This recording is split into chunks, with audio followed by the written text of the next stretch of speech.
Hello, my bomb blowers and module masters, and today I am here with another Keep Talking and Nobody Explodes modded module tutorial, and today I am here with the module Mazeseeker. Mazeseeker is a maze discovery module where the goal is to get from point A to point B, just like any other maze module. But the way that the module communicates where the walls are is quite unique. It does it in kind of a Minesweeper manner, which we'll get into as soon as we get our bomb.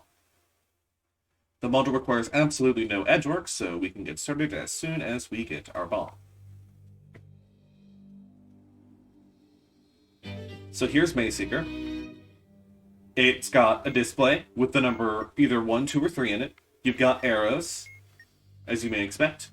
You've also got this number in the bottom right.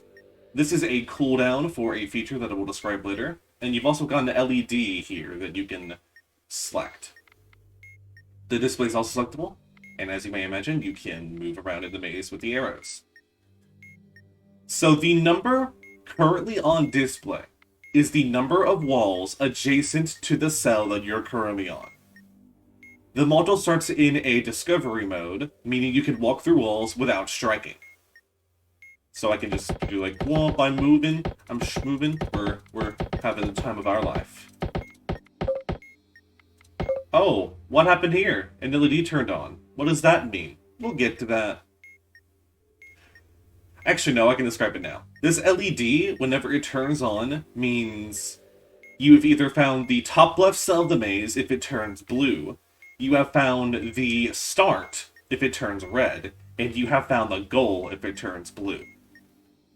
The top left cell and the start, as well as the top left cell and the goal, can be on the same space. But if they are, then it just color makes the two colors, so blue and red would turn into magenta, blue and green turn into yellow. So the first thing we're going to do is move around in the maze until we find the blue LED. This dictates the top left cell of the maze. This module does have keyboard support, and I would much rather use that than having to click on the module a bunch, so I'm just going to go ahead and start moving with the WASD keys. We found the goal, but we're looking for the blue LED, and we have found it. It's here. So, now, I'm going to go through... This is a 6x6 maze, as you can see here in the example. So I'm going to go through all 36 cells and write down the number of walls in each cell. I'm going to do it row by row. So the first row has 3, 2, 2, 2, 1, 2. Now move on to the next row. 2, 2, 1, 2, 2, 2.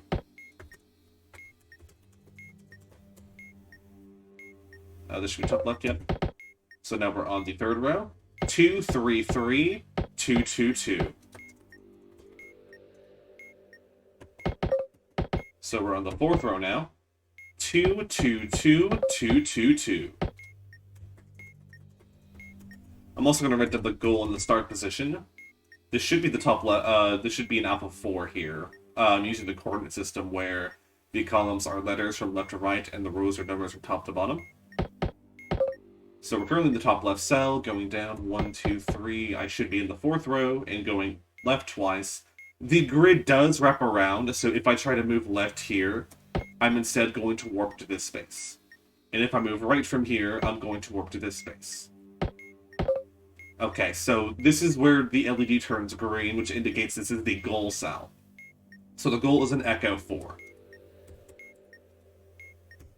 So now we're back at Alpha 4, and let's get the fifth row. 2, 2, 3, 2, 2, 3.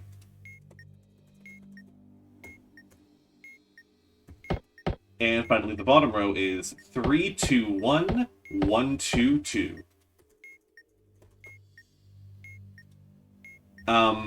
I somehow did not find the right LED, so let's go searching for that thing, shall we? Here it is. It's in Charlie 1. So the goal of the module is, whenever we press the display, the module is going to go into submission mode. Once you're in submission mode, the walls of the maze actually will count. So we're going to have to navigate from Charlie 1 to Echo 4 without running into a wall, and then press the display again to submit while we're on Echo 4. So now we need to figure out the walls of the maze, which I have the Forget Maze Not Interactive here to help us out in this endeavor. So, where can we start with this? I would first start with any corners that have the number 2, and any edges with the number 1. So, this is a corner with the number 2, and since the outside of the maze is covered in walls, we're given that information immediately.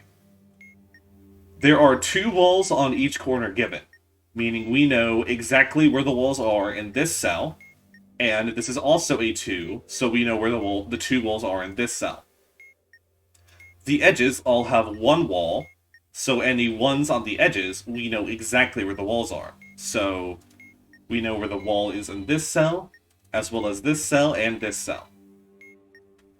Now we can't do that for any 3s in the corners because we're missing 1 wall, but there are 2 possible walls that could be there. And for the 2s, we have 1 wall, but we need 2, so any of these 3 could be walls. So now we're going to try and deduce as much information as we can. Let me go back to Alpha 1. Okay. So this is a 2, and we know that I'm marking all of the cells that I know exactly where their walls are in green. So this one borders 2 green cells, but we're still missing a wall. Meaning that the wall must go in the location of the only other cell that is not green, which is the one above. So now this cell has 2 walls, like it should, so now we're going to mark it. And let's see, this has 3 walls, but one of them is given to us as not a wall. We only have 1 wall, so the other 2 cells must be walls. This cell now has 2 walls, so we're going to mark it. This also has 2 walls, so we're going to mark it. This needs 2 walls, but 2 of the borders here are given as passable, so we can deduce that the other 2 cells must have walls on them. Let's see, can we figure out anything else? This is a 2, and these 2 cells are passable. We know that because the bordering cells are green, and there's no wall there. So we can deduce that the other 2 borders must be walls. We now have both walls for this cell. And from here, I don't know if we can make any more progress. Let's see. We need 1 of these walls. We need 1 of these 2 walls to be known as a wall. So there might be more progress that we can make here, but I'm a bit lazy, so I'm not going to figure that out. Instead, I'm going to use the radar. To use the radar, navigate to the space that you want to radar. So we're in the top left corner right now, and since we're starting in Charlie 1, and I have almost nothing by Charlie 1, I'm actually going to go near Charlie 1. I'm going to go to a cell adjacent to Charlie 1, which is Charlie 2 for me, so let's go to Charlie 2. This only has 1 wall. So if I press the LED on this space, this happens. Any space with a wall, any border with a wall is going to show up in bright white. So we know that the only wall adjacent to Charlie 2 is on the left, if I could tap into the browser. Which means that we now know all of the walls adjacent to Charlie 2, so we're going to mark it in green. So we know we can go down from Charlie 1, but we don't know whether these 2 walls are, whether one of these 2 walls is a wall. One of them is a wall, but we don't know which one. And as you saw in the bottom right corner, possibly, the number changed to 30, but now it's a 0. This number acts as a cooldown. If the number here is not 0, then that means that you cannot use the radar tool. The first time you use the radar, it has a 30-second cooldown. The second time you use it, it will have a 60-second cooldown, and any future uses of the radar will have a 90-second cooldown. So while you're in cooldown, I would just suggest looking around the maze and finding any other logical deductions that you can make out of it. So let's see if we can make any more deductions given the fact that we know all of the walls around this space. So Charlie 3 needs 3 walls, but it currently has 0. Since we know that this border is passable, the other 3 cells the other 3 borders must all have walls in them. So we know all the walls in Charlie 3. We need to get from Charlie 1 to Echo 4. We don't actually need to get all of the walls. We just need to find a path that gets us from Charlie 1 to Echo 4. And we're on the way there. We know we can go down from Charlie 1 and right from Charlie 2 into Delta 2. But we still need to find a path from Delta 2 to get to Echo 4. I currently don't have that much information about this, so I'm going to use another radar. I should be in Charlie 2 because this is the only radar cell, so we're going to move on to... Let's try Echo 2 here. You can press the E button on your keyboard, the Echo button, to radar. And we now know that these two cells, these two borders, have walls on Echo 2. And now we know all of the walls in Echo 2. Which means we now know all the walls are Foxtrot 2, because now there's 2 of them. Any other information we can get? We have one wall, but either of these two can be a wall, so we don't know exactly where the wall is on Delta 2. It could be down, it could be up. For Delta 1, we're missing one wall. It could be either of these two. So this radar didn't really give us that much information. We still need to know where we can go from Delta 2, whether or not the other wall is down or up, as this will affect how we can get to Delta 1. I mean, how we can get to Echo 4. I can actually deduce something from this. We have one wall given, and we still need one more wall, but we still know that these two borders are passable, meaning that the other border that we have not discovered yet must be a wall, so we know where the walls are for this cell. This is also a 2-wall cell. We have found both of them, so we know that we know all the walls of this cell. Delta 3 here needs 2 walls. I have found one, but all except for one cell has its borders defined, meaning that this must also be a wall, because there's no other possibility for the second wall for Delta 3.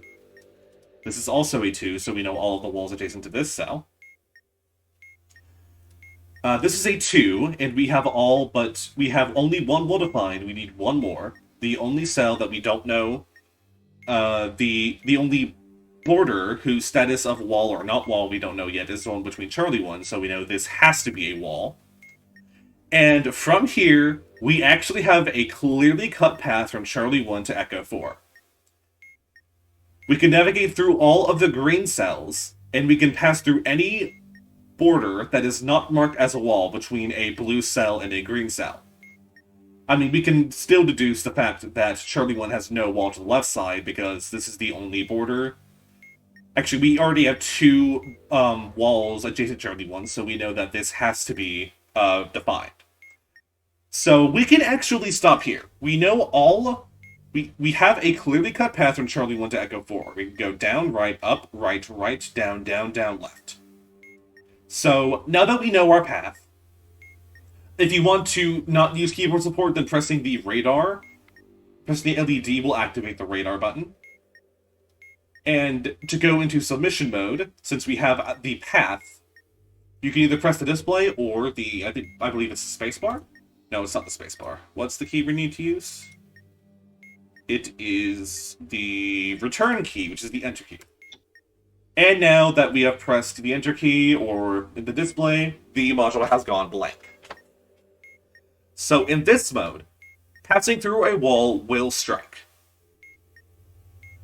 Additionally, when you pass through a wall in this mode, it's going to affect where you end up in discovery mode. So we're in Charlie 1 right now. If we move right, we're going to get a strike, and the module is going to go immediately out of submission mode back to discovery mode. And we would end up in Delta 1. We're starting in Charlie 1 and we're going to Echo 4, so let's get there. We can move down. Every time you move, the module is going to wait a little bit, then show an animation. If it turns yellow, that means you went through a passable space, and this is just for the sake of showing off. I'm going to end up in Bravo 2 after I do this. I'm going to move left, and this is incorrect, so oh, I would that love happens. to give you that, but I really can't.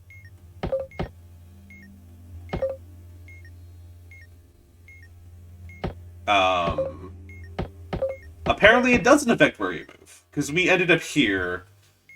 Yeah, that's weird. The manual says it does affect where you end up. So if you move right from the start submission, when moving left put you at the start again. Yeah, that seems to be wrong.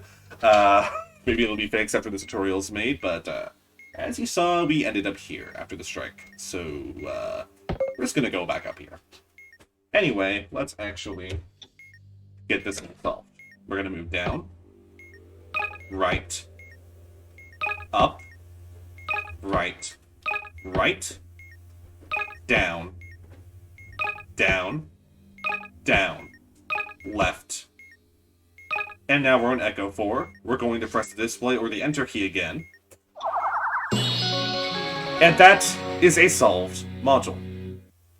So, you don't need to get to all of the maze, you just need to get enough of the maze to get a path from point A to point B. I mean, we had 2 entire columns we didn't even touch. So, that is going to be it for the Minesweeper tutorial. Thank you for watching, and have a nice day.